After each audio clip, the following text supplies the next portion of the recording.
Voilà donc an balima Facebook jama assalamu alaikum aw balimakɛ Idriss Martinez koni po ka se aw ka jamukan politique kɛnɛ kɔnɔ la aw bɛ hakɛ to n y'a ye sisan dɔ kɛlen don k'a sɛbɛn ko on dirait k'an wulila sisan effectivement hali n'aw ye ɲɛw ye aw kan ka dɔn k'a fɔ ko n wulila ka bɔ sunɔgɔ la an yɛrɛ tun bɛna émission jɛ bi ta kun bɛ sɔn ka bɔ ne yɛrɛ la parce que vraiment n tun sɛgɛnnen don yɛrɛ de dɔ ka appel yɛrɛ de ye n lawuli sisan o tigi tun bɛ ka émission kɔnɔ quoi sinon ne yɛrɛ kɔni tun taara a mɛnna voilà donc an b'o hakɛto ɲini k'aw fɛ parce que an tun ye heure min fɔ aw y'a tɛmɛna dɔɔni donc k'a fɔ aw ɲɛna ko aw bisimila an ka kɛnɛ kɔnɔla la mɔgɔ mɔgɔ bɛ kɛnɛ kɔnɔla la nin wagati in na an tɛ se ka bɛɛ tɔgɔ fɔ an kɔni bɛ se ka mɔgɔ damadɔni fɔ Gawusu Konate ka taa se Aruna Dabo ma Konate Idrissa Banjugu Jawara donc ninnu ye maaw ye minnu bɛ ka commentaire sɛbɛn nin wagati in na ni an ka foli belebeleba b'u ye f'u sigiyɔrɔ la komi an tun ye promesse ta aw ye siɲɛ fɔlɔ la ko an ni député Musa Jara tun bɛna kuma a don a ma se ka na an yɛrɛ y'o kuma fɔ an ka plateau in sanfɛ yan nɔ donc bi tuguni wele sera député Musa Jara ma donc bi a ye confirmation di anw ma k'a bɛ don kɛnɛ kɔnɔla la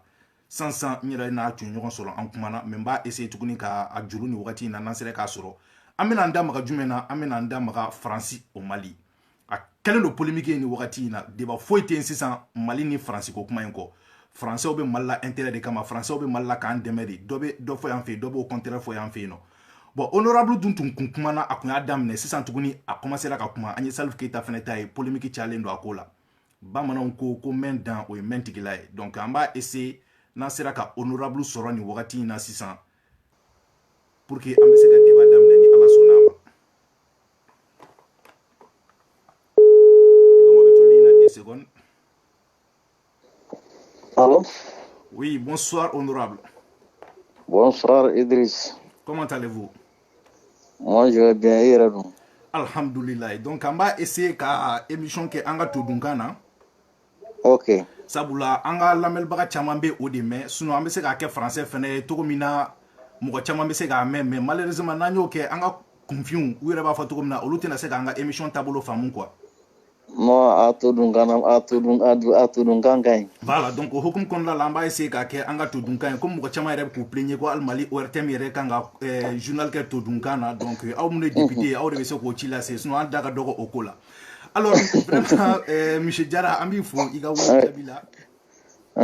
Parce que siɲɛ fɔlɔ la an tun ye émission tun programmé a wagati la jama ye kɔnɔli kɛ mais député ka programme ma se k'a permettre donc wallahi n b'o hakɛto ɲini kɛ an lamɛnbaga n'an lajɛbaga bɛɛ lajɛlen fɛ justement parce que ne yɛrɛ kɔni tun y'a fɔ n ko bon effectivement n ko député y'i sen don Faransi ko kɛlɛ la n ko fɛn min don a ma nɔgɔn parce que député ye politicien de ye Mali politique la ka tila k'a fɔ k'i bɛna Faransi critique ou bien ka Faransi kɛlɛ a ka gɛlɛn an bɛɛ b'o kalama oui c'est vrai n'i da don a la dɔrɔn u b'a essayer ka bâton bila i ka wuru la u b'a essayer k'i kari dɔɔni bon an tilala k'a ye tuguni kuma dɔw nana ni fɛn dɔw ye ko bon ko le fait que ko monsieur le député critiquera ko de y'a to a y'i sen bɔ kɛlɛ kɔnɔla la a y'i sen bɔ voilà donc an tilala k'a ye tuguni Salif Keita nalen don kɛlɛ kɔnɔla la o ko kɛra bumu ye tuguni an ɲɛ b'a la monsieur le député seginna ka na kɛlɛ kɔnɔ tuguni an da bɛna se nin bɛɛ ma su in na donc jan o cɛ an bɛ fɛ i k'i présenter an ka lamɛnbagaw ye u k'a dɔn fɔlɔ u ni jɔn de bɛ kuma na.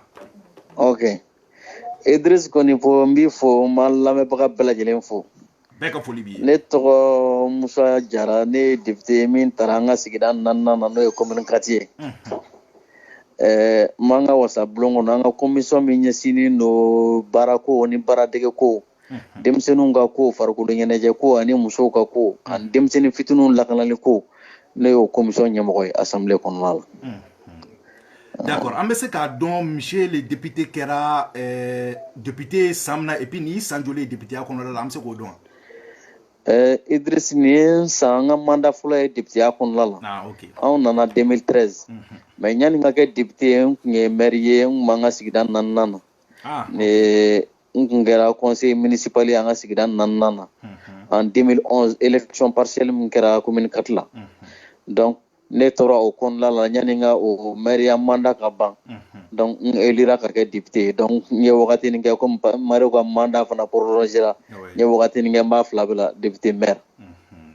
D'accord, donc vraiment monsieur Jara i ka o jaabi diyara anw ye donc sisan an bɛna kuma bakuruba yɛrɛ la ni o ye la France au Mali ye an tun t'i dɔn parce que i ka dɔnni i b'a dɔn bi réseaux sociaux kan maa ka dɔn kelen ko de don seconde ko de don i ka ko dɔ kɛ dɔrɔn a ka bila dɔrɔn an k'a cari diɲɛ ɲɛfɛ dɔrɔn i ka kɛ maa lakodɔnnen ye bon an nana ye k'a fɔ ko e sina ka courage ta ka don assemblée kɔnɔ ka taa Faransi dénoncer ne yɛrɛ bɛ fɛ ka mun dɔn sisan hakilina in nana monsieur le député la cogo di de ka se ka nin courage ba in sɔrɔ k'i jɔ devant les parlementaires ka tila ka Faransi accuser tantôt alors que an dun bɛɛ b'a fɔ ko Mali la pour que i ka politique kɛ f'i ka tɛmɛ Faransi de fɛ olu de bɛ se k'i dɛmɛ pour que i ka se i seyɔrɔ la nin courage in bɔra min et puis i ye hakilina in sɔrɔ cogo di k'a fɔ ko bon bi de ne b'a fɔ trop c'est trop Faransi vraiment il faut que an ka fu sira a dan na o hakilina nana cogo di.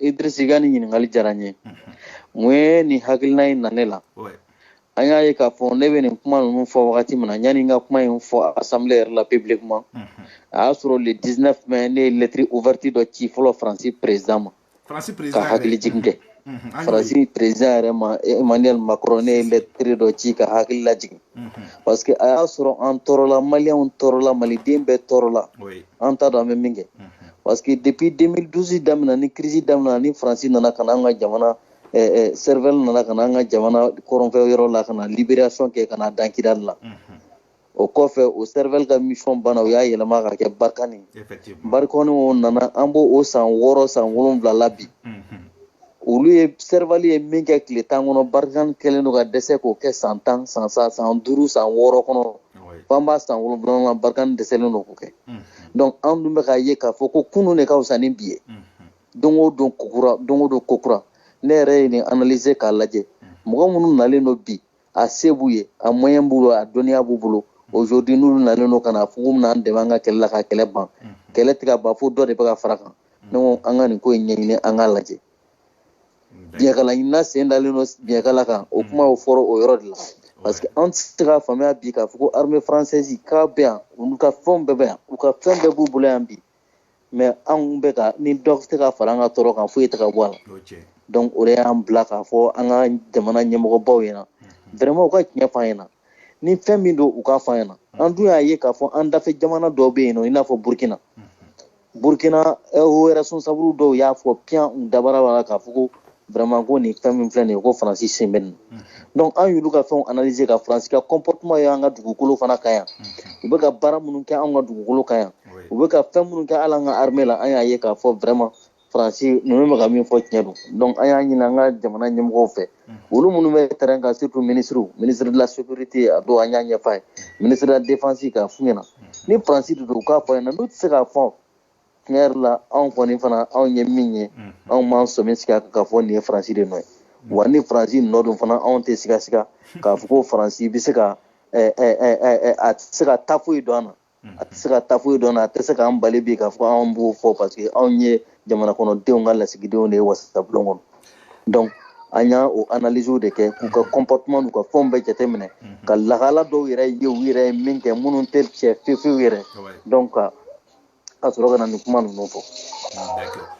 Monsieur Jara vraiment i ka nin jaabi diyara an ye mais an bɛ fɛ ka mun dɔn sisan i n'a fɔ mɔgɔ caman tun ye ɲininkali min tɛ ne la ne kɛlen k'a sɛbɛn tuguni ko i kan ka na bi dɔw yɛrɛ ko ne ma ko pourquoi ko ne bɛ e ta tuguni ko alors que siɲɛ fɔlɔ la k'i tun ma na donc maintenant an bɛ fɛ ka mun dɔn sisan mun de la siɲɛ fɔlɔ la Monsieur Jara bɔra ka Faransi dénoncer malien jeune bɛɛ y'i fara ɲɔgɔn kan ko f'u ka Monsieur Jara soutenir parce que an y'a ye ko dɔw bɔra k'u b'i lagosi o lagosi kɔnɔna la malien jeune activiste bɛɛ fɛn fɛn bɛ réseaux sociaux sanfɛ k'a bɛ vidéo kɛ mɔgɔ o mɔgɔ de bɛ yen nɔ k'a tigi kunkolo b'a kan da la bɛɛ farala Monsieur Jara kɔfɛ mais Monsieur Jara sina ka a kuma bila ten Faransi ko dénonciation in sina ka jɔ du jour au lendemain fo ka na se nin wagati in ma mun de nana ni o ye n'an bɛ se k'o dɔn quoi.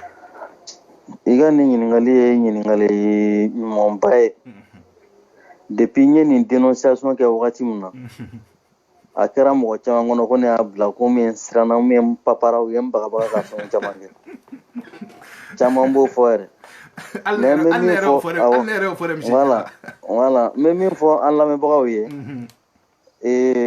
ne fana ka statut ni mɔgɔ fana ta tɛ kelen ça c'est clair nous sommes députés n'an bɛ bɔ an tɛ bɔ i n'a fɔ activistes ni fɛnw bɛ bɔ cogoya min na n'an fana bɛ bɔ fɛn fana a ka kɛ bɛɛ fɛn ye mɔgɔw bɛɛ bɛ se ka min fɔ mais an tɛ se ka bɔ kuma o kuma ka fɛn fɔ mais o t'a yira fana k'a fɔ ko an kɛlen don ka kɛlɛ in bila depuis an ye nin déclaration kɛ et puis ne ye déclaration kɛ ne b'o ligne kelen de kan ne tɛ bɔ o kan ne ye fɛn wɛrɛ ka dugumala la an ma sɔn ka minnu fɔ parce que anw ka baara ye diɲɛ don o don baaraw de ye o an ka baara ye diɲɛ don o don baara ye mais ni min kuma sera don min na o bɛ fɔ mais depuis ne ye nin fɔ ne ɲɛ tɛ o mɔgɔ yɛrɛ la min bɛ se k'a fɔ fɔlɔ k'a fɔ ko ko a bɛ ne bagabaga ko n ka bɔ nin kuma in kan d'autant plus que il bɔra k'a fɔ sisan nɔ diɲɛ bɛɛ activiste fara malien bɛɛ lajɛlen ye ne soutenir nin ko nin na donc o ye assurance ye o ye jigi ye ne bolo parce que mɔgɔw y'a dɔn k'a fɔ n ye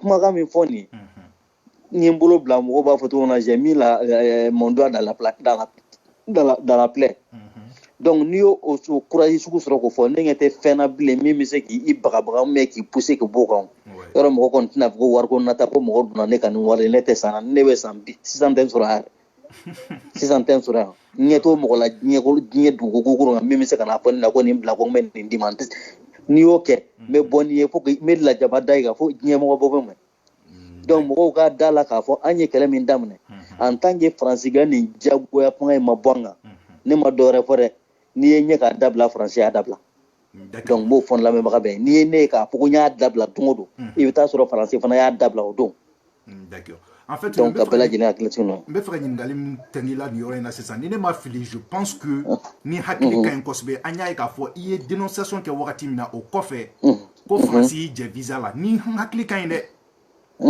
mais est ce que o kuma ye tiɲɛ wa Faransi ye honorable jɛ visa la ko parce que a ye Faransi critiquer wa tan don an b'a kɛ dénonciation kɛ wagati min na o y'a sɔrɔ ne ka visa ma expiré comme ni an député bɛɛ lajɛlen visa fɛn de b'an passeport diplomatique b'an bolo maintenant ni o dira an ma donc an ka protocole bɛ don an ka fɛnw ye ka visa k'a kan a b'a k'a kan u bɛ visa k'a kan problème t'a la yɛrɛ donc ne ka visa expiré ra ne ni an ka député dɔ bɛ yen nɔ o ye ɲɔnɔn député dɔ ye Belkoba ne n'o de donna ambassade la don kelen o fana ka visa expiré ra an taara k'an bɛ taa renouveler consulat la an taara consulat la ka taa formalité bɛɛ rempli o ma problème don a la foyi mais ne nana ye k'a fɔ ne ka passeport bɔra o vierge bɔra ma sɔn ka visa sigi a kan min ye Belkoba ta ye u ye visa sigi o kan ka visa d'o ma o ka passeport bɔra ten an dun bɛnna donna n'a ye don kelen tile kelen an bɛɛ donna ka taa an bolo ni fɛnw da empreinte ni fɛnw ta mais ale de ni visa bɔra ne ni visa ma bɔ donc ne ko n ko peut-être que ne ka kuma an ye kuma minnu fɔ an ye fɛn minnu fɔ Faransi ma ne ta motif de ye mais u yɛrɛ ma se ka motif foyi fɔ a la parce que souvent ils sont pas obligés de te donner les motifs du refus b'o fɔ minɛ voilà donc ne fana ko ne yɛrɛ o yɛrɛ kɔni ne yɛrɛ kɔni mago t'o la mais visa Schengen fana ye visa min ye Faransi dɔrɔn tɛ o ça couvre toute la zone de l'Union européenne donc ne bolo ni Faransi b'a la an bɛ se ka taa ɲini jamana wɛrɛ fɛ an b'a lajɛ sisan ni jamana wɛrɛ fana y'a refuser an verra mais ne bɛ k'o fɔ wagati min na an bɛ mɔgɔ ninnu dɔn n b'u ka juguya n'u ka fɛnw dɔn hali n'i ye Faransi visa di ne ma ko ne ka taa Faransi ne taatɔ tɛ Faransi parce que an b'u dɔn ils sont capables de tout mais o yɛrɛ bɛɛ la k'i cɛ ka bɔ yen ne bolo ne yɛrɛ bakun yɛrɛ tɛ visa ka jɛ ne Musa la ne tɛ wa a ma di ne ma k'a fɔ ne ye Musa ye a dira ne ma k'a fɔ aujourd'hui je suis un diplomate je représente une nation visa bɛ d'o de kama donc ni visa jɛr'u la moi je pense qu'il doit y avoir voix autorisée dɔw bɛ yen nɔ qui doivent répondre aujourd'hui à cette France donc n'o voix tɛ kuma olu tɛ fɛn fɔ ni ala sɔnna ma an fana da tɛ an poche kɔnɔ an da tɛ bɔrɔ kɔnɔ an da tɛ foyi la ni ala sɔnna ma nin fana kuma bɛ na don dɔ la ala tɛmɛ bilen an b'an sɔmi sigi nin kuma fana kan d'accord o tɛmɛnen kɔfɛ ka bɔ yen Michel Diarra an y'a ye k'a fɔ ko Michel Diarra n'i ma fili i bɛ majorité la i ye majorité ka député ye bon majorité dun n'o fɔra dɔrɔn o ye Buwa ye bon Buwa dun ko ka Faransi to yen an ɲɛ b'a la Buwa tɛ ka Faransi ko in kɛ i n'a fɔ an bɛ k'a kɛ cogo min parce que ne hakili b'a la wagati la Abdul Niang ninnu ni Kati 24 ninnu tun tagara Faransi ambassade da la u ye Kati Buwa ni mataraki ye fo k'a nɔ to a kɔ la o wagati la mɔgɔw ko Buwa de bɛ ka a ka sɔrdasiw labɔ ko ka taa mɔgɔw kɛlɛ minnu bɛ ka Faransi kɛlɛ donc ne ma se ka mun faamuya Michel Diarra bɛ majorité kɔnɔna la majorité mɔgɔw bɛ ka Faransi soutenir bon Michel Diarra bɛ ka Faransi kɛlɛ est ce que incohérence dɔɔni tɛ yen wa incohérence foyi tɛ nin yɔrɔ la n bɛna min f'i ɲɛna nin yɔrɔ in na yan k'a fɔ ko ne bɛ majorité la dɔrɔn tɛ dɛ ne bɛ majorité yɛrɛ cœur au cœur même de la majorité au cœur même de la majorité n'i ye a ye donna assemblée kɔnɔ bi le grand groupe la le grand groupe n'o ye RPM yɛrɛ ye o groupe yɛrɛ kɔni ne bɛ se k'a fɔ n'i y'a mɔgɔ kelen cité fila i tɛ se ka fila saba cité k'a fɔ i ma ne cité i y'a faamu maintenant un député là i bɛ propos bɛ mɛn tenni na a b'i yɛrɛ de engagé o ça c'est clair C'est pourquoi moi j'ai dit, ce sont mes convictions personnelles. Moi, tu sais quand tu abonda, moi, tu sais quand papa abonda, moi, tu sais quand mes baba abonda. Parce que j'ai vu aujourd'hui que nga jamana, fin de bas quand be geleo imposer no aka. Mi animi manga. Donc nebo au suku défend. Majorité personnelle ou majorité bema sama ou yene ka conviction personnelle kili.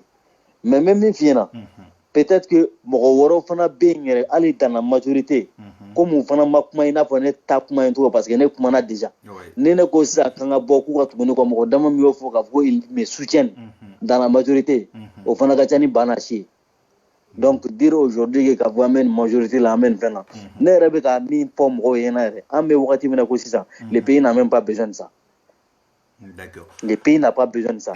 Et bien, côté l'enfer, le pays n'a pas besoin de ça.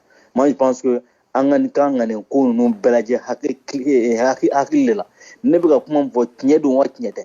Ni tiɲɛ don, an bɛ se ka ɲɔgɔn dɛmɛ cogo jumɛn ka bɔ a sira fɛ. Ni tiɲɛ tɛ, a bɛ se ka ne dɛmɛ cogo jumɛn ka ne bɔ a la. Je pense que c'est ça aujourd'hui. Et malien la ki ka bɛɛ lajɛlen b'a dɔn, bɛɛ b'a dɔn k'a fɔ ko fɛn min ye tiɲɛ ye bi, fɛn min bɛ ka da an ka jamana kan bi bɛɛ ɲɛ b'a la. Kɛnɛkan ko de don dugula ko yɛrɛ. Donc c'est pourquoi ne b'a ɲini mɔgɔw bɛɛ lajɛlen fɛ an ka fara ɲɔgɔn kan. N bɛ deli k'o fɔ kuma bɛɛ.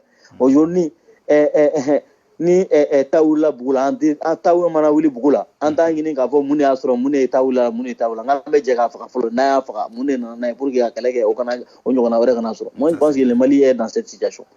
Donc an bɛ wagati min na ko sisan on doit tous se donner la main pour que an ka bɔ nin kɔnɔ.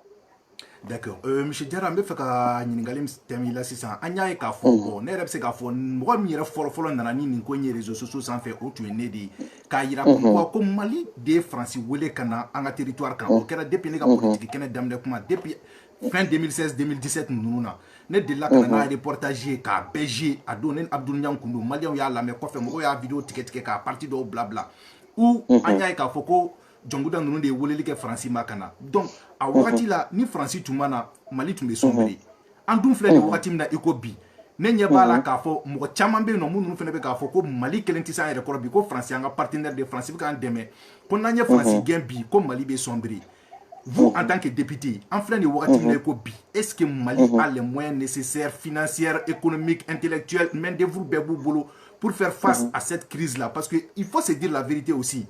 En bébé calculé Francicata. Moi, c'est ce que j'ai dit. Quand moi, j'ai fait mes émissions, mes opinions ne comptent pas parce que je me mets dans la peau d'un journaliste. Je parle au nom du peuple. Donc, peuple, nous sommes là, nous sommes en bout représentés. Donc, nous sommes aussi ni Francitara. Est-ce que Mali est sombré?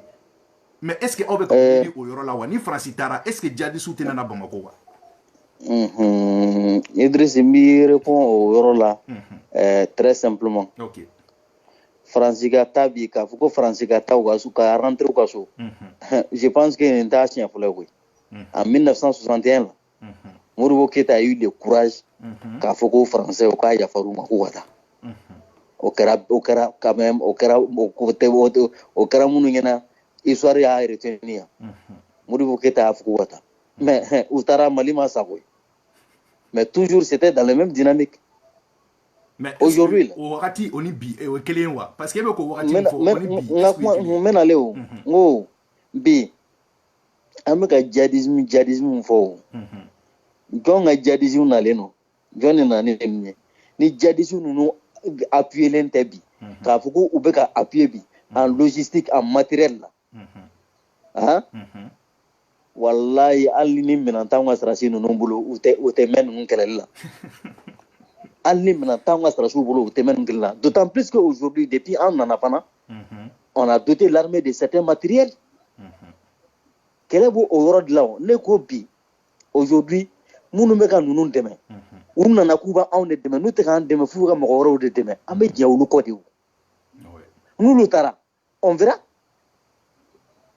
Kelen mun bɛ sen na ni ninnu dotelen ni fɛn tɛ jihadistes bɛ ka traiter jihadistes ninnu bɛ kɛ i n'a fɔ k'u bɛ ka bɔ dugu jukɔrɔ de k'u bɛ ka kɛ i n'a fɔ k'u bɛ ka bɔ dugu jukɔrɔ parce que u bɛ ka créer de mɔgɔw de bɛ k'u créer o anw ka acharnement mun ye nin bɛɛ o u bɛ k'u créer de o n'u tɛ k'u créer djihadiste minnu minɛna minnu fagara an b'a dɔn k'a fɔ nin caman ye u yɛrɛ ka mɔgɔ dilannenw de ne bolo bi aujourd'hui il faut avoir le courage de dire ça si la France joue avec nous là wallahi nin ko bɛ ban panko kelen ɲɛwaga wa n y'o de f'i ɲɛna tile 10 a ye tile 10 kɛ ka fɛn minnu kɛ o yɔrɔ kɔni tɛna san 3 kɛ ka dɛsɛ k'olu kɛ o avec tout votre arsenal que vous avez sur le sol malien ni janfa tɛ ni ban tɛ mais kelen fana f'i ɲɛna dɔrɔn aujourd'hui e yɛrɛ ko o dɔrɔn jateminɛ l'armée française sur le territoire malien est-ce que elle est incompétente minɛn t'u bolo u tɛ se ka nin kɛlɛ in kɛ de wa ou bien u bannen de don. D'accord. Il y a question de poser ça, mais là, essayer quand Hakilina t'a fait au là, parce que comme il y a photo, on a une émission là, c'est pas ne Hakilina qui compte, mais je parle au nom de tous. Bon, n'ayez déjà terminé que ça, il y a Hakilina m'ingal kanela, parce que moi, chamambo de faux, ni matériel be français bolo, ni drone be français bolo, ni hélicoptère be français bolo, mais français décelendo ka jadisi nous kele.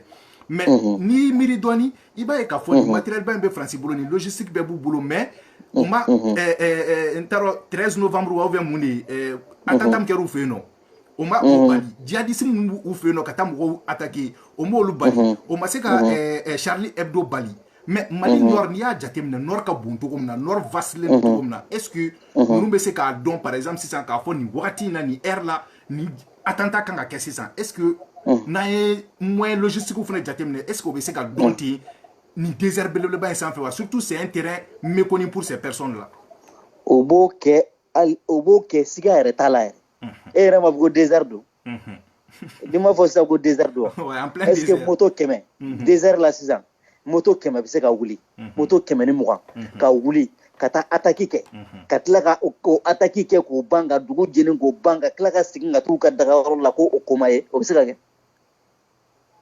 o bɛ se ka kɛ moto 100 ka wuli ka wuli ka taa dugu kuturun ka jeni bɛɛ ɲɛ b'a la ka fɔ nin yɔrɔ attaqué len don 1 heure de temps 2 heures de temps o avion ma wuli o drone ma wuli o terroristes tilala tuguni ka tilen ka to u dagayɔrɔ la u trace yɛrɛ ma ye Idriss mais ne ko de fɔ monsieur Diarra parce que n'i ye désert bonya jateminɛ an ko point sa n'a fɔra sisan nɔ k'a fɔ e filɛ ka attaque min fɔ nin ye k'a fɔ ko Charlie Hebdo ni fɛn ninnu attaquera n nana k'u cerner est-ce que minnu y'a attentat kɛ o bɔra wa ça c'est vrai est-ce que au tarawro là au mataro là tous les secteurs ont été bouclés non mais bolo bi minga gele aka foko ni yorobe ka attaquer mais iya ye ka foko bulkesi attaquera mondoro attaquera indeliman attaquera mais iya me ka boko force jumɛn wulila ko kana ku nana be terrorisme ku e terroristes traquer ku attaquer jusqu'à l'heure ni yo mais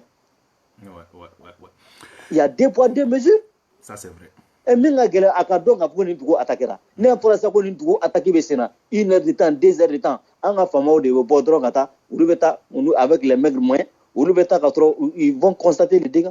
Ceux qui sont là aujourd'hui, qui ont les moyens, ils peuvent imaginer qu'à information français 24 information sur le imagine sur le cas tellement Barkan nega wuli kata attaquer Barkan mbeswalka.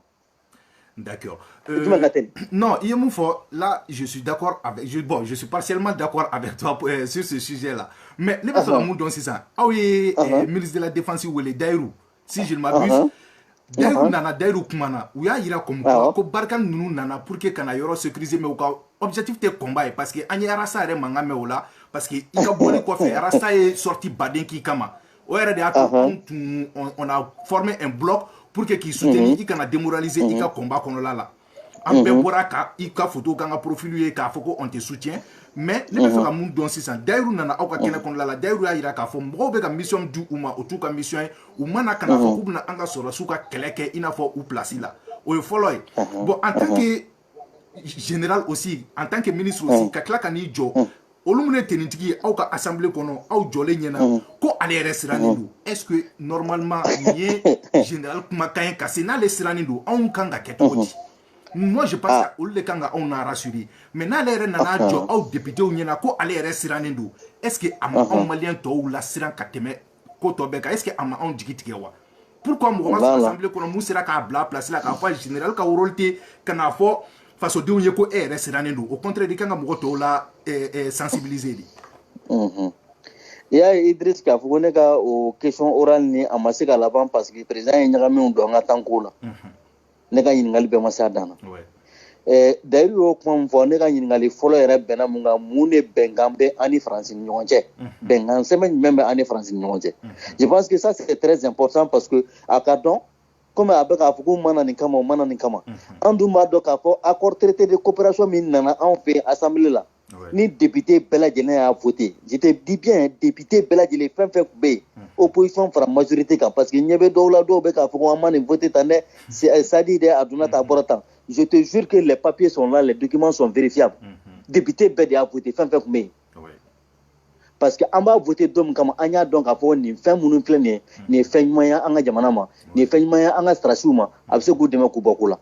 Parce que au accord au traité de coopération militaire au kumba ira ka fo Francis Tchedou mbena ou bena nga jamana kono bena nga serasu appuyé dans le domaine quand même des renseignements pour former ou blatrenga mais anya mina bi ono cité clé c'est pourquoi anya woli ka yingal ke ay yingal jabe mundama ana le restona ka bo traité de coopération de ba nyonche Francis be ka minge bi oye ina fo accord de défense mi ini jamana bi ka sécurité sous-traité ini jamana bi il y a la souveraineté sous-traitée. Donc, on va au principe au barrage de Kébiou. Donc, nous, au en France, je pense qu'on doit revenir sur l'accord, le traité de coopération militaire. Non, il n'y a pas de parce que ni France a agissement qui était maintenant en Goulogambi. France, c'est un centre opérationnel bella. Il y a une armée centre opérationnel fouille la France, c'est un quel intérêt. Vous croyez? Au en la sécurité sous-traitée. Là où les opérations secrètes de l'armée malienne sont décidées là. France est officier d'obéir. Nous, il faut d'ailleurs, Niagala Ina, c'est d'aller Niagala quand au Tessakaï.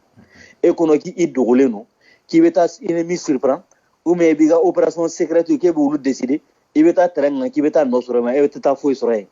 Parce que est du coup, c'est mort. Au béga, officier Mimba, au Toulin, no béga, ou stratégie ou n'a pas fond béga. Au béga, au béga, attaquer, que Djadoussou attaquer. Il y en a pas ces Djadoussou, il y a un ambassadeur du bébé. Information de nous, avec faut terroriser, il y en a quoi. Ils sont en connivence avec les terroristes. Hein? On va faire résultat. Et on l'a vu que l'armée malienne m'a sorti sans l'armée française là, il va y avoir beaucoup de succès engagé. Mais toutes les opérations, nous, les femmes français, nous, nous, Barkani, et Père, nous, nous, sur faire nos deux. D'accord. Monsieur Diarra, anya e ka fo itumbe plateau TV do ka mu ni drapeau djinko kuma fora Kidal. Bon, anya parti ni fitin do Facebook ça en fait 2 minutes comme ça. Na so biso ko yoroni fene wala on ye doni quoi parce que mo chama ko yoroni ngal kila kuma yoro fam ko sbe quoi. O yoro be ka ira ka fo ko français be jemena. An député de Tara français Kidal. Les missionnaires blakata ni région no bela Mopti, Tomoktu, Gao, Kidal, Taudeni, Menaka. Équipe tarani yoron bela équipe mutara Kidal ou tun Kidal domana Kidal population bora ko tumbe ba voni président na wow ou bora ko tellement que député on a lu jaru e ko ala ngake député mo député bisaway sero ko na tête ma ko population mangay ko donc ko na manya ka an na bebe ka fo mali drapeau te Kidal ko ba yini député non fe ko je ko kata drapeau ela Kidal ko ka drapeau korota ou tara ko bita drapeau ele. C'est la chef de la division des affaires politiques de la MINUSMA. Une Française. Oui. Elle s'appelle Lara. Comme Mali drapoté elle. Comme Mali drapoté elle. Elle est opposée à la téléphone. Elle a dit femme belle. Mali qu'on a relation nous bien Tchad. Oko kan femme belle. Ka femme belle mangay. Depuis on a ko mangana. Donc un drapeau jigi anga sur soi. Ou le drapeau jigi to couper to conférence là. Ou tara couper ta conférence là elle a tenu.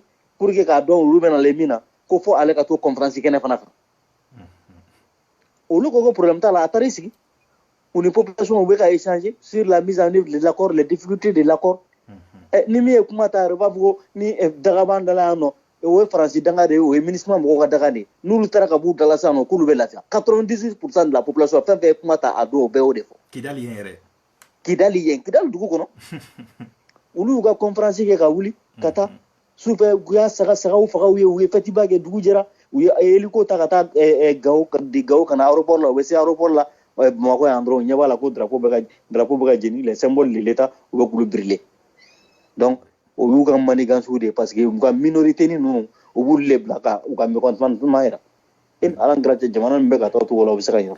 D'accord, monsieur Diarra i bɛ majorité kɔnɔla la majorité mun kɔnɔla la an y'a ye k'a fɔ président yɛrɛ ni président denkɛ bɔra u ko vraiment ko ils ont été floués et ko avion ninnu dir'u ma ko c'est des avions frélatés donc ko avion ninnu tɛ se ka pan avion ninnu bɛ ta a bɛ tan donc ne bɛ fɛ ka mun dɔn sisan vous en tant que député de la majorité budget de votelen don assemblée kɔnɔ yen nɔ n'u b'a fɔ min ma ko loi d'orientation militaire je pense donc maintenant ne bɛ fɛ ka mun dɔn sisan an ka wari a taara min de est-ce que monsieur Diarra y'i da don o kuma in na fɔlɔ assemblée kɔnɔna la ka wari in sɛgɛsɛgɛ ɲininkali kɛ parce que ne bolo ni ko kan ka ta sɛbɛ la bi fɔlɔ Mali kɔnɔ o ye wari in taara min de pourquoi avion kolonw taara san jɔnw de y'a san a tigiw ka minɛ u nɔ kan ka minɛ mais bɛɛ bɛ k'i ɲɛ datugu o kan o tuma na ne bɛ fɛ ka mun dɔn pourquoi justice tɛ ka maga o la ou bien maa minnu b'a kɔfɛ olu de kɛlen don k'u sen da dossier kan parce que i yɛrɛ bɛ majorité la an dun b'a dɔn Karim de bɛ commission de défense la ale ye président den ye olu de ko avion kolon feere olu ma avion kolon bɛ se ka feere u ma cogo di wari taara min an bɛ. Très bien, ça c'est une très bonne question Idriss. Et aw ma min yɛrɛ mɛ min yɛrɛ panna mɔgɔw kunna dɛ ni mɔgɔw ma min yɛrɛ jate dɛ yɔrɔ Karim kɔni y'a fɔ Faransi ye nɔ k'a fɔ ko on a été fouillé anw seginna o y'a sɔrɔ président y'a fɔ Jeune Afrique kɔnɔ mais o si ma kɛ fɛn o Faransi ambassadeur bɔra ka kuma min fɔ dɛ il faut que mɔgɔw k'u segin o de kan parce que lui il a dit ko minnu y'a taara avion in san k'olu y'a dɔn pepepe k'a fɔ ko avion ninnu k'a fɔ k'u bɛ nin tɔgɔ la ko ils avaient des problèmes même de maintenance. Ah bon? Bon voilà ka Faransi ambassadeur ka site kan Faransi ambassadeur ye nin fɔ a y'a tweet kɛ donc ne bolo depuis yen fɔlɔ kɛlɛ tun bɛ wuli k'a jɔ yen ne ye nin kuma kɛ ka dɛsɛ ne ye nin kuma kɛ ka dɛsɛ i filɛ ka loi d'orientation et de programmation militaire min fɔ n y'o ɲininkali kɛ d'ailleurs la o wari kana kɛ jamana kɔnɔ mais mini min bɛ yen je pense que o kan ka se ka gérer ka ɲɛ ne bolo bi ne yɛrɛ kelen-kelenna ne Musa kelen-kelenna yɛrɛ bolo bi la lutte anti-corruption n'a bɛ daminɛ il y a pas priorité tɛ Mali la bi ka tɛmɛ sécurité kan je pense que a kan ka daminɛ a kan ka daminɛ c'est pourquoi anw ka action de contrôle ye mun ye an donna nin session min na n'o ye session budgétaire ye an ye commission d'enquête parlementaire dɔ sigi pour que nin avion ko kuma min fɔra nin ye dɛ a ka sɛgɛsɛgɛ o commission o baara daminɛna yɛrɛ n'i ye taara assemblée la diɲɛ don o don n'i taara i bɛ taa sarasi ko garadenw ni fɛn ninnu sɔrɔ yen fɛn fɛn nɔ b'a la donc o baara bɛ sen na n'o jaabi bɔra sisan an n'a dɔn min don qui a été foulé qui n'a pas été foulé minnu tun b'a sen na minnu b'a la donc an n'o dɔn c'est pour vous dire un peu an tɛ se ka jamana ka nafolo ta k'a don ko k'a don armée la o fana gestion problème ka y'o la donc minnu y'o problème k'o la il faut que olu fana nɔ de ka minɛ ni ala sɔnna n'o résultat bɔra a bɛ diɲɛ mɔgɔ bɛ wo mɛn. Oui parce que tellement que Mali tun kɛlen don batɛmɛsira ye moi je me rappelle don dɔ la il y avait un jeune a tun bɛ émission dɔ la mun il me semble que olu ka mɔgɔ dɔw kun sen bɛ ni matériel san ninnu na militaire ka fɛn na cɛ nana tellement que a t'a dɔn a bɛna wari justifier cogo min a ko k'u ye sosɔti dɔw san k'olu ye pare-balles de n t'a dɔn ni i y'a fili. C'était par balle. Si, a vidéo kun bɛ ka circuler Facebook sanfɛ ko sosɔti dɔw sanna ko sosɔti ninnu ye pare-balles de k'i bɛ kisɛ cɛ a la ko sosɔti ninnu tɛ don donc c'est pour vous dire que tellement que Mali tun kɛlen don batɛmɛsira mais ne y'o de fɔ n ko an filɛ nin wagati min na ko bi pour moi yɛrɛ personnellement sujet min kan ka ta a mɛn o ye nin sujet in ye wari in taara min pour que o taara avion kolon san parce que kuma dɔw la fɛnɛ ne y'o de fɔ n ka o don émission na n'i ko k'i bɛ kuma dɔw fɔ u b'a fɔ ko non ko démoralisation des troupes. K'i bɛ démoralisation c'est pas vrai. Vous en tant que député vous en tant que député i ye cɛ ye i n'a fɔ ne ye cɛ ye cogo min na je pense que i tɛ se ka kɛ ne fa ye i bɛ se ka kɛ ne kɔrɔkɛ kɔni ye donc maintenant normalement yɛrɛ an ɲɛ b'a la k'a fɔ wari min kan ka don armement na o tɛ ka don o la généraliw bɛ ka u ka wariw dun denmisɛnnin kɛnɛkɛnɛw de bɛ ka bila ka taga nord la ka taga walidenw faga don o don mɔgɔw bɛ ka faga Salif Keita y'o de fɔ o ko président denmisɛnnin kɛnɛkɛnɛw de bɛ ka taa mɔgɔ kɛnɛmaw de bɛ taa mɔgɔ banabaatɔ tɛ ka bila ka taga bon Karim tɛ ka taga Buba tɛ ka taga n'a fɔra sisan ko en réalité ko nin bɛɛ ka kɛ ko mɔgɔw bɛ ka sa tan to mɔgɔw bɛ ka sa tan ni Kati musow bɔra ka wuli ka marcher k'u denw tɛ taa ni anw ko ko bon vraiment sɔrɔsiw bɛ ka faga sɔrɔsiw vraiment u ka fɛɛrɛ ɲini u la ou bien ne yɛrɛ kɔni b'a fɔ k'u kana taa dɛ n ko ni ne tun don personnellement ne tɛ taa parce que mɔgɔ n'i bɛ kuma i ka bɔda di i yɛrɛ ma mais e yɛrɛ en tant que député aujourd'hui est-ce que an ka armée filɛ nin niveau min na an ka tiɲɛ yɛrɛ fɔ ils sont en mesure de se battre avec les peu de moyens qu'ils ont est-ce que vous en tant que député logiquement i ka hakilina jumɛn de y'a ko la n bɛ fɛ k'o de dɔn. Ne à mon avis notre armée peut se battre jusqu'au bout. OK. Ma foka da jmenga.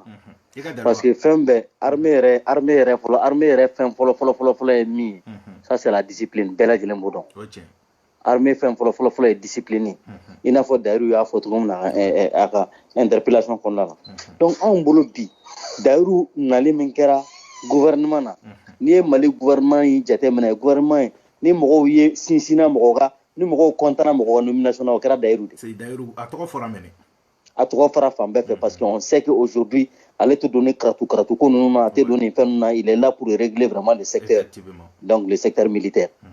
Donc on a interpellé interpellation kumba audio parce que dossier ou bene re bulu preuve bene bulu on a tracé nyemo do be ka minke bi. Net sera famia bi ka fo musa ka ni min dona ko ga di sara suma sara si chebe keleke ro la be frona il se bat en laissant sa vie en laissant quand même sa famille. Vie poita bulu abe femkelemna kongoni nyogo abo buyu o ka sara mimi kanga dama o sara ko mo woro be sura munu be climatiser ko munu be ka dote ko sara la net suko fam net sika fam o sara sigem mimbe yeno o ka prime d'opération do be no ko prime multiplier ko ke famare ka ira ka po sara sini hage de be frona ka tore bita soro walo clanchete o prime d'opération bita donc o mauvaise gestion de on est d'ailleurs wole nere d'ailleurs wole kengreniala pour que vraiment que nous information nous da kuloka amisi ka nyugo blastra to mena kan ko nunu kele e bi se ka pam to be musaka ka de masita ke kata ambe ka avion ko po ke kata avion tangana di armée ma e kata avion sa pour que ko kele kenwe e tra avion min sa avion ret se ka barake e bi su ko fam war ka di e Idriss ma ko ta marfa ngana di armée ma u ka siga kele ke e kata marfa i kata mar medima al ni berde akata marfa nyman kelen soro ne bo bu koron i kata marfa mu kan kolon sangana nay.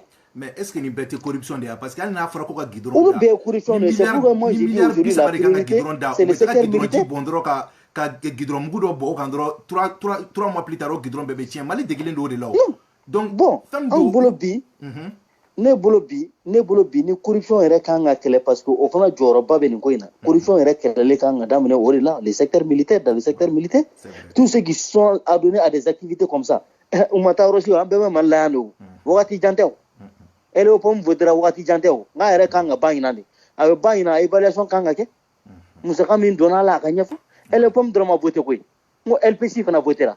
Ça, c'est la loi de la programmation du secteur de la sécurité intérieure. Loi de programmation de la sécurité intérieure. On va voter là. Fana be. No obela jilengi cheka boy. Bi niya e ka fuko marsu chaale no dugono bi. Strasi muso be wule, bambato sobogo be wuli. Idriss. An loi de voter mi ma ira ka foni strasi ga tura kelela. A komo munu be aka e andora dun. Santa sara i sara ki to caporal la me capitaine la jalam be capitaine sanfé.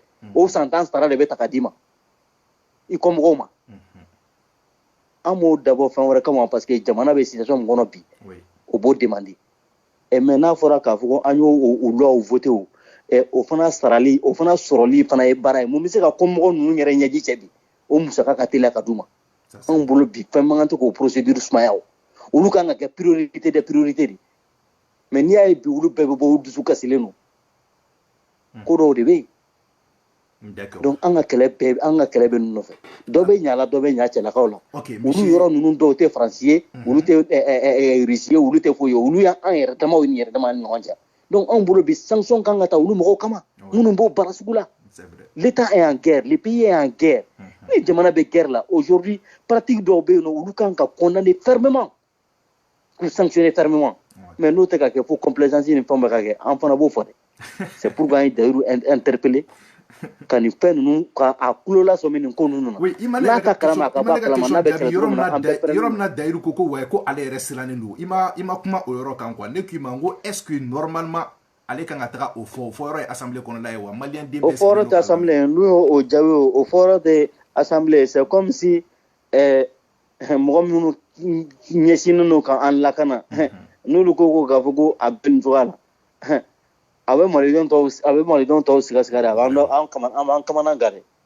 donc ne bolo aujourd'hui ulu de a technicien les services techniques là les techniques aujourd'hui ulu donc nous ulu de kan ga en rassuré u ka fa na ko nimbe parce que ne yin ngali kala armée est problème est mouni.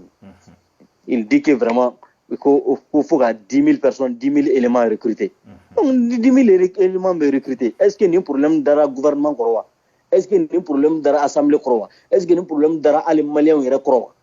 Tout ça, c'est des questions à poser. Donc on ne doit pas attendre aujourd'hui que Gavoko a un séraphoniment. Tout le temps, quand on a fait un ou un belatema en RFIO, il doit faire un loi si maman en fait. On a examiné pour que l'armée pour le monsieur Kanoa. En Balmaké Dobiano, si c'est encore Benoît Seila, Ako Djara. Si tu as des preuves pour tout ça, qu'on donne au procureur. Parce qu'il y a des fois, qu'on peut vous donner et boulot. Au Canada, Clémentin, preuve nous n'a pas caillé. Donc, là, sur le preuve et boulot 600. Est-ce que est-ce que tu as prévu du procureur directement ou bien qu'un ministre de la justice a dossier passé au Luma pour que tu aies là? Nous avons une commission d'enquête parlementaire de Banféon. Nous faisons une version. Ah, ok. Nous, au Borasita, nous avons une résolution pour la commission a bonné à résultat. Nous avons une résolution à des gouvernements qui ont la justice. D'accord, bon, tu as une question à répondre. Donc, si ça a un Bakuruba, ni Kuma Mire, ni Obeka Djembela Mounou, ni Oeperevu Kokumae, no en Balmaké Rasbati, parce que est-ce que Perevu be au boulot français Koinawa?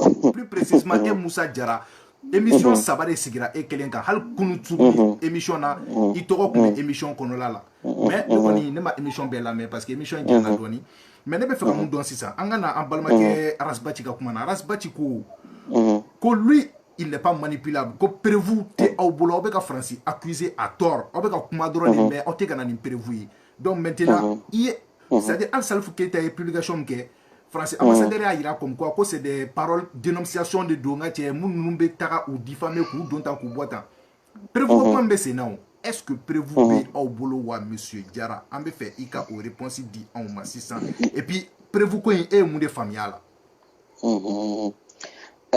Mena mi fina Idrissi Orola. Mo ganati i basé mo kayan ko prévu.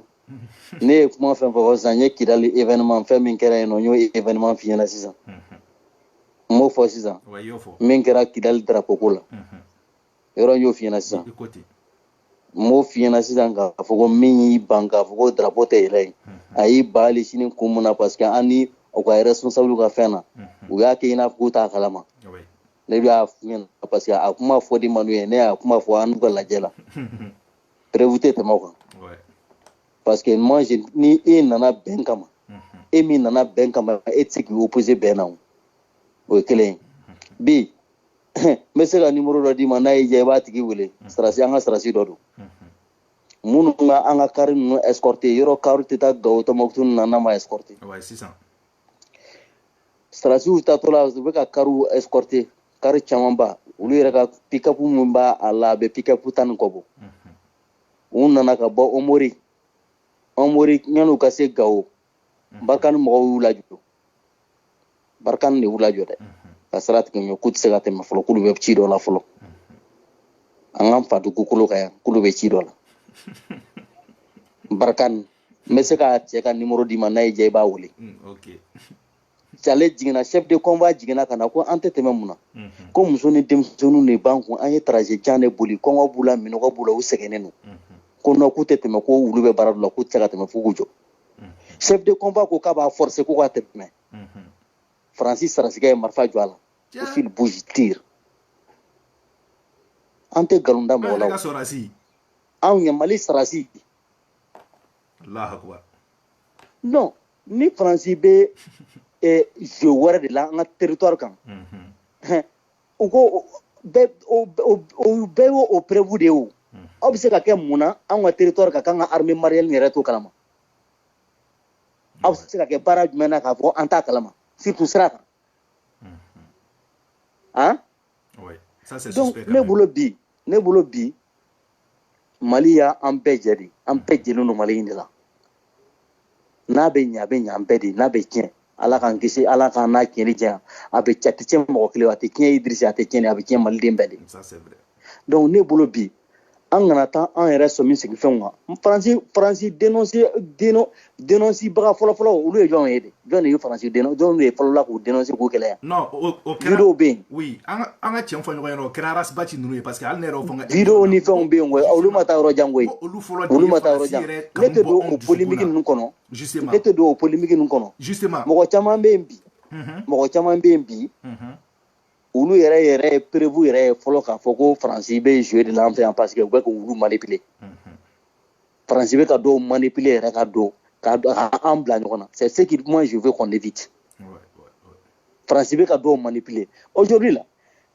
l'ambassadeur français l'ancien ambassadeur français au Mali Nicolas Normand a ye Salifou ka propos a m'a interprété diɲɛ bɛɛ m'a ye a m'a tiɲɛtigiya a y'a tiɲɛtigiya a ma tiɲɛtigiya i ye français dɔ bɔtɔ ye i ye français dɔ mankan mɛn k'a fɔ ko Nicolas Normand ko dɔ y'a fa ni min ye dɔ y'a ba ni min ye dɔ y'a ka kuma kɔkari i y'a mɛn non m'o mɛn e y'o mɛn non m'o mɛn m'o ye an maliyɛnw wulilen bi k'a fɔ ko an bɛ ka faransi kɛlɛ an tɛ ka faransi kɛlɛ k'a fɔ ko faransi cɛ ka jugu dɛ an tɛ ka faransi kɛlɛ ko faransi denw ma ɲi dɛ an bɛ ka faransi kɛlɛ de ko parce que faransi responsable ka politique de ma ɲi Mali la ça c'est une réalité aujourd'hui au Mali même l'Assemblée kɔnɔ l'autre jour où y'u ka gouvernement où ma premier ministre interpellé ma gouvernement ministre des armées interpellé wa français yɛrɛ m'u ka ministre yɛrɛ interpellé par rapport à la politique française au Mali.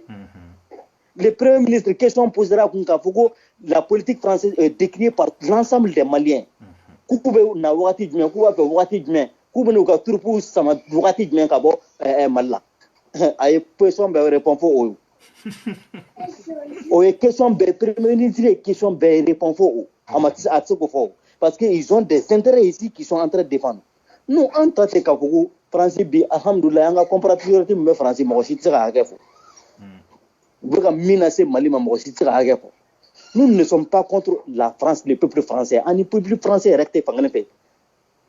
Nous sommes contre la politique des dirigeants français. Même les Français, même eux sont contre la politique de leurs dirigeants. Ça c'est clair. O bɛ se ka kɛ fɛn ye k'a fɔ ko o tɛ se ka fɔ an ka jamana kɔnɔ yan. Ambassadeur bɛ se ka wuli k'a fɔ ko ne kumana. Et puis, pan ministère des Affaires étrangères, et puis, pan député, l'Assemblée saisit directement. Et ça a jamais. Un artiste de renommée internationale, Salif, au Bébor, et puis, tu as communiqué de presse. Hein? Non, c'est vrai. Moi, vous nous là, prévu, il a été mort. Parce que les Français, pour moi, peu de français, peu de mani qui était au Tijabir, au Técalabla, on y a Kabena. Nous, Boté, Aloya, dans ma prévue.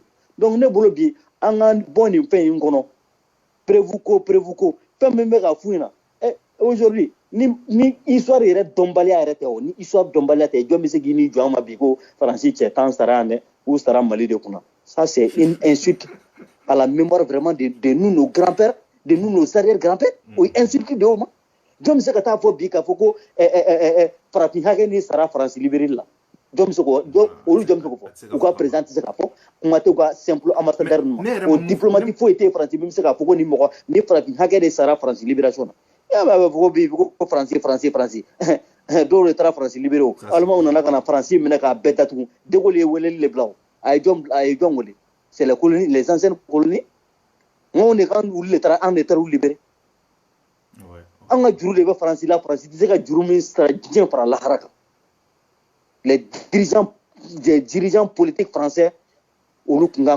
D'accord. Dondola, quant aux émissions en France, je pense que ce jour, j'étais avec un des petits de Rasbach qui s'appelle Baskouma. Donc, on était en train de aller faire France attaquer. Mais ce jour-là, je voyais dans les commentaires d'Obega Foko, Gianni Moussa, Djara Nunuka Wuli, ka vidéo qui est connue, publicité arrêtée. Pourquoi ou tu dois voter Assemblée la Coca France gagne? Ne me fera mon don, c'est ça. Est-ce que au député ou au BC ka faire pour que ka France la segin ga banga jamana kono ka so président arrêté au CB au ka compétence kono la lawa ni ay bine wongo il faut l'union sacrée de tous les Maliens kuma bo là aujourd'hui les députés et activistes de ministres de fenreo de commerçants de fin aujourd'hui les Maliens on est benaka parce que ni Maliens bena kan bi ka fara ɲɔgɔn kan ka kɛ kelen ka don da kelen kɛ ka bɔ kelen da kelen fɛ. Aujourd'hui on va pousser non seulement nos dirigeants là à dénoncer la France mais à la dire vraiment de dégager. Moi mon problème même c'est à ce niveau. Aujourd'hui ka ko ne kelen ka kɛlɛ ne bɛ se ka nin kɛlɛ kɛ o ne tɛ se ka kɛlɛ ka karisa dan non. Ne ye Mariko sɔrɔ a kɛlɛ la. C'est pourquoi j'ai dit le président à Mariko. Aujourd'hui ça ne sert à rien an ka kɛlɛ kɛ an danna kɛlɛ ye ka kɛlɛ kɛ dans la solitude. An bɛ kɛlɛ fɛn fɛn ko la kɛlɛ si tɛ yɔrɔ jan. Il faut que an ka fara ɲɔgɔn kan bi ka kɛ kɔnɔkulu ye pour que aujourd'hui k'a fɔ vraiment la France on en a assez vraiment allez chez vous. O dɔrɔn de bɛ se ka nin ko kɛ. Mais logiquement, vous, en tant que député de la majorité, président, Beba Doka Foko, Afrique, ni président Blala, France contrôle la drogue, il régime renversé. On a vu ça avec Kadhafi, on a vu ça avec Gbagbo, on a vu ça avec tant d'autres, même Dadis, Camara, tout ça. Ni on va sur le boré. Maintenant, Ibeka, en tant que président, il ne peut pas sortir ouvertement car Foko France Kataka bon anga Jamanaka. Oui. Ouais, il y a peu politique. Justement. Il faut se dire la vérité. Il y a quoi chez moi de France, donc il fallait faire un choix. Il y a peu plus fait France, il fallait faire un choix. Donc à France parce que France commençait à garder au Wakati là. Donc maintenant, qu'est-ce qui empêche les peuples aujourd'hui? Qu'est-ce qui nous empêche aujourd'hui? D'abord qu'on a voulu vraiment mettre, on en a marre à Bana. Uru yɛrɛ b'a dɔn ni sɛni minnu bɛ ka monter kɔsa in na parce que u b'a dɔn ko pression bɛ ka bonya an dun tɛna pression jigin pression bɛ yɛlɛn ka taa fɛ an tɛ pression in jigin koyi pression tɛ jigin moi je ne me considère même pas avec la majorité à droite moi je ne me considère pas de ce entité ninnu na koyi ne tɛ n bilala olu entité ninnu na moi je me considère de la société civile aujourd'hui en tant que représentant du peuple moi je cherche l'union sacrée de tous les peuples maliens an ka fara ɲɔgɔn kan an ka kɛ kɔnɔkulu ye mankan tɛ woyɔ tɛ. On dénonce ça, on démontre ça vraiment. Démonstration de force durant le dos. Mais il faut pas que on a tout cloîtré, on a quoi on a. Ne venga quelqu'un d'ana, ne m'a pas d'ana, on va que wouachi. Bon, pourquoi populisme à fond au delà. Ni populisme si c'est pour faire du populisme, il a pour do à folie caridoé. On m'a que toi maintenant. D'accord. Monsieur Diarra, vous êtes un jeune très brillant, vous êtes jeune, vous avez l'éloquence quand vous parlez, les jeunes vous apprécient aujourd'hui parce que vous avez combat de combat Diarra Mouaouye. Donc, est-ce que Eteka Diora, il a carrière là plus tard, il a futur là? Parce que pour qu'il me qualifie, Afrique politique là, pour qu'il y ait ce qu'il fait, Beba donc, en États-Unis, en Canada, en État français, bon, il y a un bloc que France là tantôt. Par exemple, l'honorable député Mariko Flené, c'est vrai avec la France mais depuis avec la France qu'elle a phobie, à mon élection au Mok, 5%. Parce que France DB en a connu Chama Djugorola là, et Djoralente, il a chini carrière là. Parce que la jeune femme fait politique qui est mal la cour, ils aspirent à être président des potentiels candidats à Bébé Kafra. Achi, Halou ou te France attaqué qu'on ou tout, Halou te France attaqué quoi? Idriss, moi te sago flawe. Ne ma jɔrɔ nin na siɲɛ kelen ne tɛ da ka nbɛri ni ne yɛrɛ mais n bɛ min f'i ɲɛna n bɛ min fɔ maliyɛn bɛɛ lajɛlen ɲɛna i ɲɛ b'o o fanga min na k'a fɔ ko faransi bɛ mali président sigi dɛ an setɔ filɛ o bɛɛ banni de man ye o bɛɛ an setɔ filɛ o bɛɛ banni de man ye nin fɛn ninnu bɛɛ bɛ ban diɲɛ ko foyi tɛ yen min tɛ ban walayi ne b'o f'i ɲɛna an bɛ tila i bɛ tila ka na fɔ ɲɛna yan han le prochain président du Mali là France t'a dɔn a bɔra yɔrɔ min na yɛrɛ France t'a dɔn a bɛ bɔ hali a bɛ bɔ yɔrɔ min na yɛrɛ o la an bɛɛ lajɛlen parce que o bɛɛ bɛ ban depuis hali an ka nin ko ninnu suite la France b'a dɔn k'a fɔ bi ale ta bɔtɔ don an ka jamana ko la i ɲɛ b'o o fɛn fɛn la k'a fɔ ko y'u fɛn sigi u sɔmi sigi mɔgɔ fɛn fɛn kan k'a fɔ non an bɛ nin k'a ye o banna ka ban koyi le monde a considérablement changé catégoriquement changé. Aujourd'hui, les peuples africains surtout sont en train de faire une prise de conscience. Donc, nous avons acharné, nous avons dit qu'on faisait un journal qui me voulait une café. Nous avons dit qu'on faisait une café. Nous avons dit qu'on faisait un café. Mais on a pas que les mecs nous café. Nous avons fait la canne que les continuent. Donc, aujourd'hui, France est mon président, Allah devait mon président. D'accord. Ala de be fanga di mɔgɔ ma, Ala de be fanga minɛ mɔgɔ la. Na an dalen o la, n'i nana bi i ka fɛn kama hali n'a kɛra san kelen de, i bɛ min kɛ o san kelen kɔnɔ a k'i ni Ala cɛla la. D'accord. Émission be 55 minutes là. En général, on te fait ça émission nous a teme 1h15 minutes quand même la nyingalim ki la 600 en tant que député, i be ka buli bi ka France kele ko France kata. an ka kɛ sini i ka doléance ka abouti sisan France ka décider ka rentrer ka bɔ Mali kɔnɔ et que 2 mois 3 mois plus tard djihadistes ka na nord bɛɛ minɛ ka na fo Mali la, est-ce que vous ne vous sentirez pas un peu coupable? Je ne me sentirai en aucun cas coupable. Maintenant min fiyɛ na Idriss o yɔrɔ la n'i y'a mɛn an b'a fɔ ko France ka taa an bɛ se ka wele bila ne y'o kuma fɔ olu la d'autres forces an bɛ se ka wele bila force africaines ma aujourd'hui là l'entraide la solidarité entre les pays africains mun kɛlen don ka sen d'a kan ça c'est les grandes puissances les Nations Unies.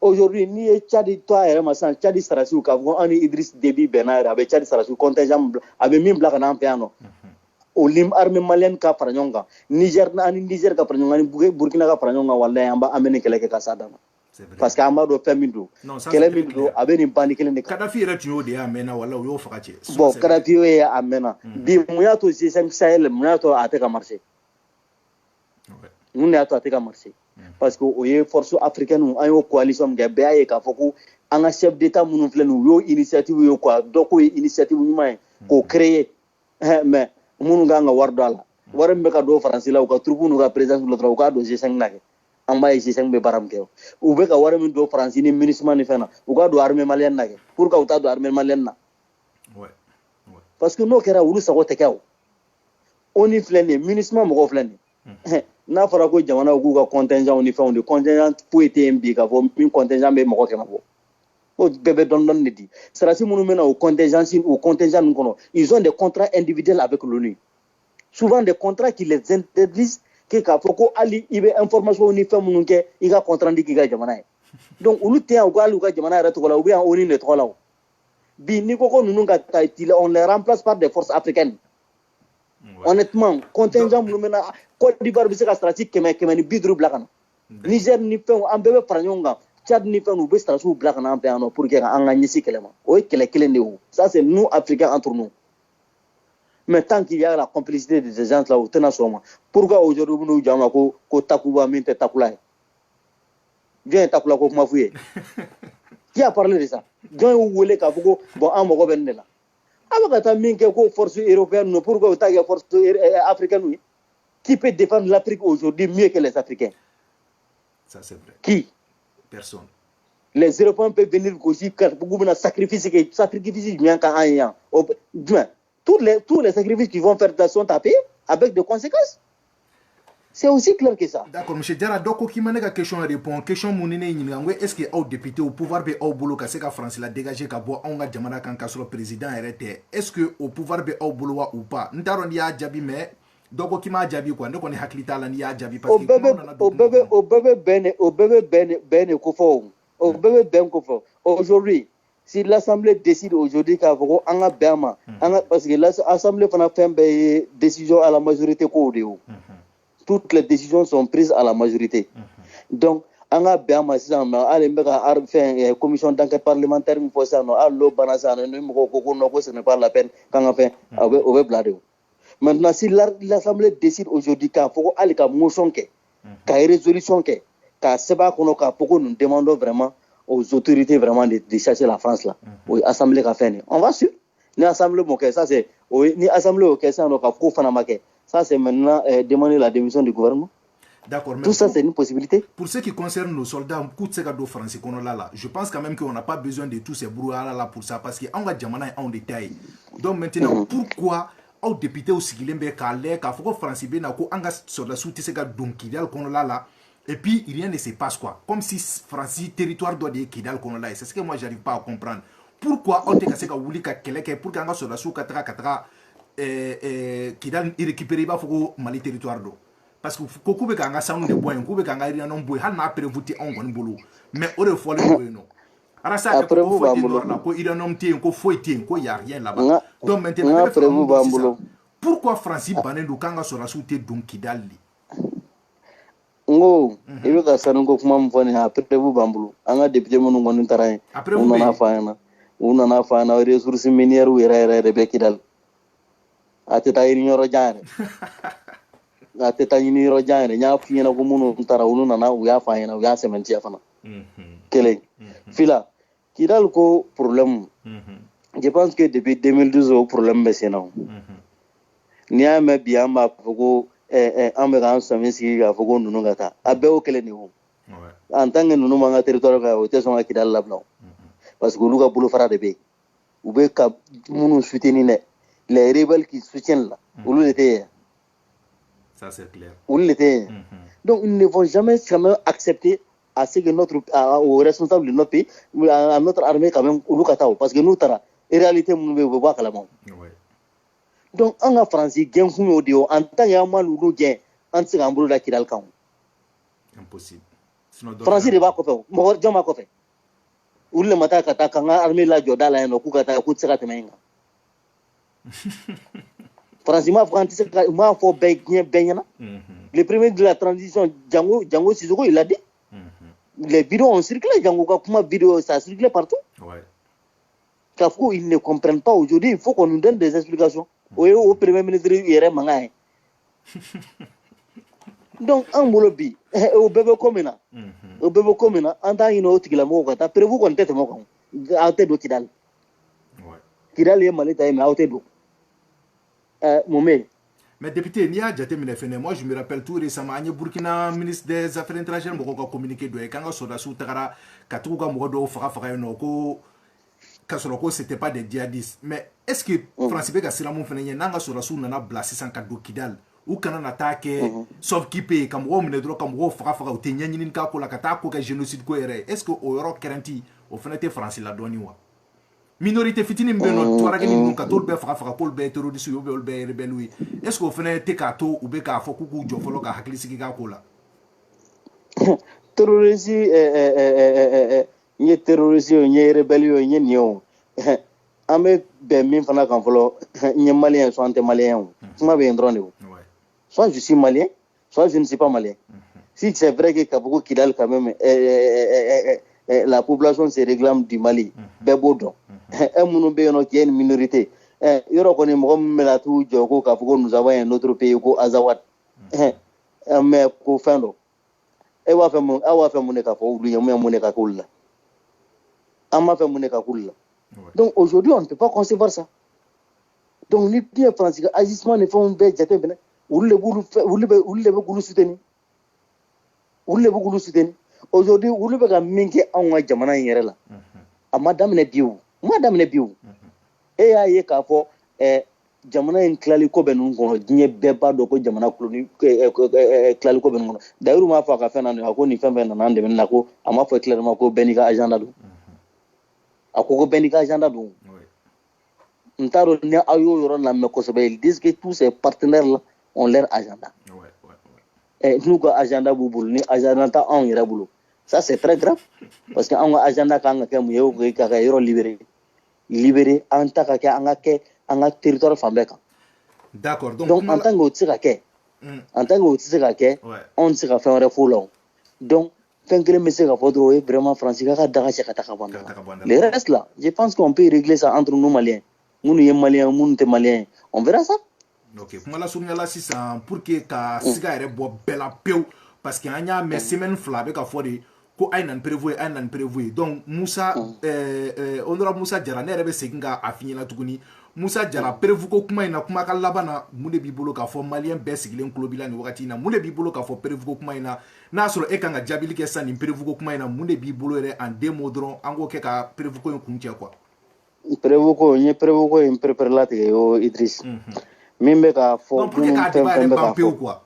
minnu bɛ k'a fɔ vrai yɛrɛ ko prévu dɛ ko kana ni prévu ye dɛ olu yɛrɛ de ye prévu ye o u ye prévu ye cogo jumɛn faransi donnen don mɔgɔ minnu na bi dɛ k'o bila malien minnu bɛ ka nin ko kɛlɛ kɛ dɛ o yɛrɛ ye prévu ye fɔlɔ parce que faransi tɛ se ka anw malien bila ɲɔgɔn na o e ko k'e ka kɛlɛ ye Mali ye ne ko ne ka kɛlɛ ye Mali ye ne t'a dɔn k'a fɔ anw bɛ se ka opposer ɲɔgɔn na jusqu'à ce que kana fɔ k'u kana ko ka nin ko da i ɲɛga ko n'est pas plus avec celui qui ne veut pas voir mɔgɔ min ta ka fɛ k'a ko tiɲɛ yɛrɛ ɲɛfiyɛntɔ yɛrɛ ma tɛmɛ o kan bi e ka na ne ma ko ne tɛ don n ka jamana parti dɔ kɔnɔ ne tɛ don e ka da mun kan prévu bɛ tɛmɛ Kidali yɛrɛ le fait que l'armée malienne ne rentre pas à Kidali la l'interdiction de l'armée malienne à Kidali la l'interdiction de Kidali à l'armée malienne Prévu bête mo kayan.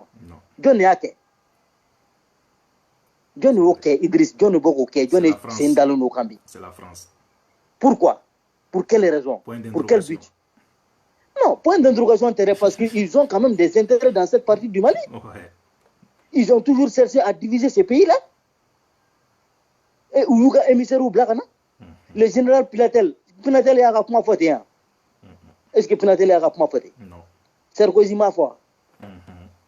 Fabius m'a foi. Si. Hein? L'ancien, l'instituteur qui était à l'école Liberté A, au moins comment faire le si. Tout le temps, c'est des choses qui continuent. Ou va à donc à Soumale, nous à Doko Mali, à Soumadron, ou beau émissaire de double droit pour qu'il y ait un prota. Et t'as donc Mokobina Sega à Famou et Touramina, Kapo Albico français, Jemina, Koji Clenente, ou quand la Ine Ninde, parce que nous, Fanassi, nous, Luka Mokoni Mounoube, qui sont des minorités là, et Jamana Clara. Ni oro klala ala kana cheja atena claire na klala odu hakilata au parti mumbe no qui est un lieu géostratégique là où fin bébé no sans moi sans binan encore ça va devenir le centre même du monde où beka ngana yoromna ulu kala ini orodi nous ou comme minorité ni mumbe ndro ou kase gulu gouverner kulu bla ka tro tse guirata donc ou kase gu fa beka principe ressources principe vini mu be baloni mu principe baloni mu. Dans 10-15 ans, la France sera le pays le plus pauvre du monde. Ni en Afrique, on connaissait la frontière. Ni en sera gagné qu'on nous balise dans la France va venir commander. Ça c'est clair. France c'est ça qu'on ou bien aventure la mal là.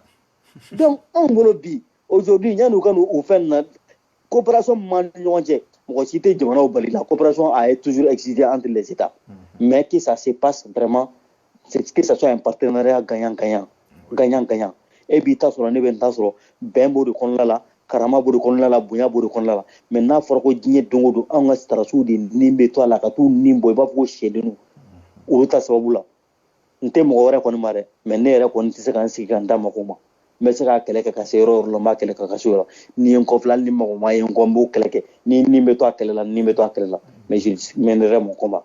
D'accord, vraiment honorable député Moussa Diarra, en content chouina parce que il y a question qu'on peut répondre, on a plateau qu'on fera. Ko question qu'on peut poser mais Djabi Ber était Diagoya, sinon fin fait même gros quand tu connais Idriss va poser, après ça qu'il Ibane qui répond. Alors vraiment je suis très content, nous reformer c'est une foyer génial vraiment en dit qu'on dit quand en te fait quand dit waro. Chini machine ngene matuguni anga kla ka yeke fene itunanye parce que chien folla nyo de fille itumbora ye ko ma ndamne ambe wula katugiko itununa c'est ça tukuni ibora donc j'espère que itena donga wo kono ka soni combat ma ban ankoni ambiko à 200%. Donc Francisco amba kelela parce que malien be soni do ama yere nyuma prévouté teme ka foko anteka do kidal parce que Mali kele desene no ka ban tout récemment mais question là bam di manambe bo émission kono anya ka fo au bébé ka wuli bébé ka bloquer que salfu nun be wula ko France ka tadron anya e una na kuka avion fly nyon soro ko 13 soldats sont morts ko ka soro ko kuma jadi sou kele donc est-ce que coïncidence ni et dalen do ala ou bien idalen ta la ou bien au ko fena be to ko di parce que mec à Facebook sans faire avec stratégie de complot fena bola ko non ko tiente do ko kam goma sa donner à faire boranta en couper fait ka irade ou na fabulla mali ko la juma ne bibolo ka fo la en 2 mois émission joko émission diana don ne ko même ngondon ne ma me maye ka fo ne clef line kon la accident kera lundi mo ma me ka fo armée française wille fle ko be ka jadi sou traqué me kanye ni jadi sou ben la kam ka traqué mo ko shimome. Personne n'a entendu ça. Armée malienne, du côté de l'armée malienne, mon maï. Ni klina la ko aye alaye. O koni. Ya kele kungo de abule. Maintenant sara. A kuma o chara. Dogo go sara Mali, dogo go sara français de. Parce que do yi ni ngawla do o kuma poje kono go président français ko sara Mali de. Alors que le ministre des armées Koko ou sera français de toutes les façons ou sera français ou sera Mali ou ne be singa ou makel neka bi wallahi ni français mi kolosi ni français mi kolosi histoire te galon tigere wallahi français be malo ou be malo anya kinye pe mo bay ateme blere wallahi no mo clé Mali la no mo clé an ka juru mun b'u la wallahi ala t'a t'u la n fana b'o f'i ɲɛna yan nous sommes tous des croyants wallahi ni faransi ma tile a malo bɛ kɛ malo a bɛ kɛ malo ye fo ka taa u sa min tɛ b'u kɔnɔ. Vraiment, M. Diarra, an b'i fo i ka su in na wele jaabi la an b'a essayer ka émission in kun sɛmɛ nin wagati in na parce que émission sera 1h11 minutes ma ne ka émission bɛ jɔ 1h15 minutes de la donc i bɛ foli di an lamɛnbagaw ma nin wagati in na parce que jama bɛ ligne na kojugu kojugu pour que u ka i ka kumakan laban lamɛn quoi donc an bɛ sɔrɔ ka e bila. Idriss n b'i fo. Kumakan laban b'i bolo ani conseil b'i bolo ka di maliyɛnw ma quoi. N b'i fo k'an lamɛnbaga bɛɛ lajɛlen fo. A bɛɛ tulo b'i la.